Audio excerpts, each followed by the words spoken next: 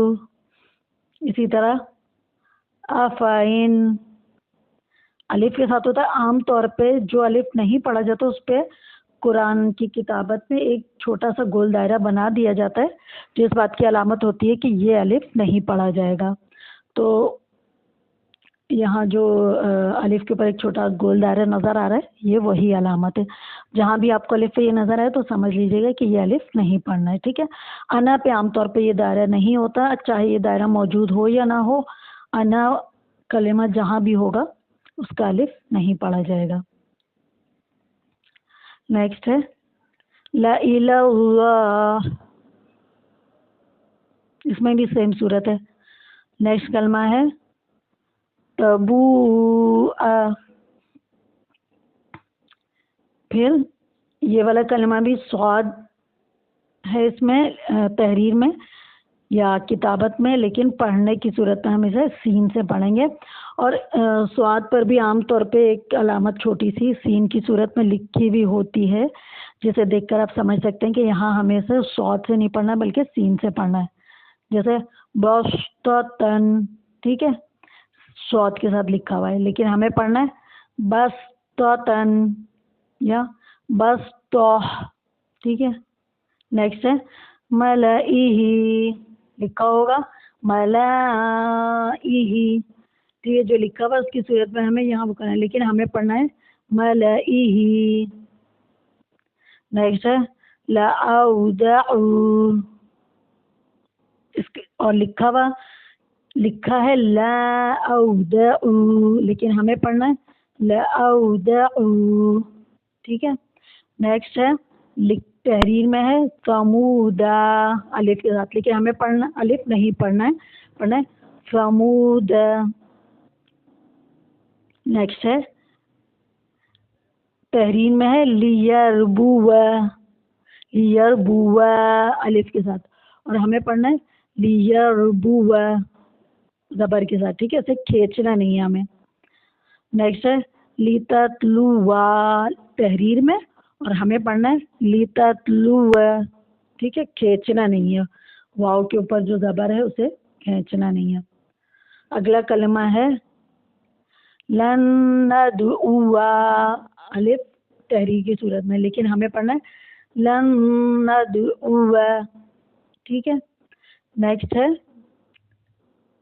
اچھا لکھا ہوا الف کے ساتھ ہوگا لیکن یہ الف پڑھا نہیں جائے گا، اور اسے پڑھنا بھی بظاہر ممکن ہے، ٹھیک ہے، تو ہمیں اس کے ساتھ جو الف نہیں پڑھے گی بلکہ اسے ہم ڈائریکٹ یا سے ملائیں گے۔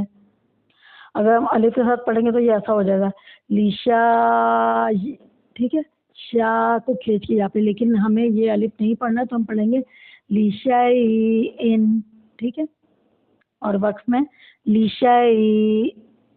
اگلا ہے لیکن الف کے ساتھ تحریر میں، لیکن ہمیں پڑھنا ہے لیکن بغیر الف کے، ٹھیک ہے۔ لأذبحنہ، یہ ہم پڑھیں گے، اور لکھا ہوا ہمیں جو دکھے گا وہ لا کے ساتھ دکھے گا، وہ الف ہمیں نہیں پڑھنا ہے، صحیح ہے۔ اچھا اگلا تحریر میں لکھا ہے لا الی الجحیم، لیکن اس کا الف نہیں پڑھیں گے تو ہم پڑھیں گے لا الی الجحیم۔ لیبلوا الف کے ساتھ تحریر میں ہمیں نظر آئے گا اور پڑھنا ہے لیبلوا، اسی طرح سے نبلوا نظر آئے گا اور ہمیں پڑھنا ہے نبلوا۔ پھر نیکسٹ کلمہ ہے لأنتم، ٹھیک ہے، اور اگلا کلمہ ہے سلاسل،